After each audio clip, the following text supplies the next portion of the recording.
Hi hello friend, মেয়ের জন্য দুধ গরম বসিয়ে দিয়ে আমরা রাতের খাবার তৈরি করে নিচ্ছি। তো তোমরা কেমন আছো? সবাই ভালো তো?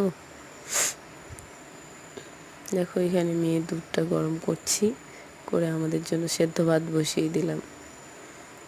রাত্রেবেলা দুপুরবেলা সবজি ভাত সবগুলো রয়েছে, শুধু আর শ্বশুরমশাইয়ের জন্য রুটি করছিলাম।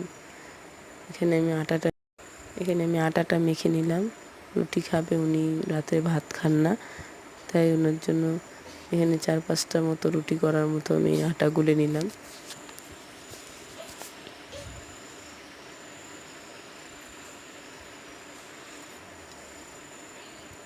তো আমাদের জন্য এখানে সেদ্ধ ভাত হচ্ছে, আর এখানে আটাটা মেখে নিলাম, মেখে আমি লেচি কেটে নিলাম। দেখো আমাদের ভাত হয়েই গেল। এখন রুটিটা বেলে নিচ্ছি আর সেঁকে নিচ্ছি। তো আমাদের রাতের খাবার তো তৈরি হয়ে গেল। তোমরা কে কী খেলে কমেন্টে জানাও। সবাই ভালো থেকো, টাটা।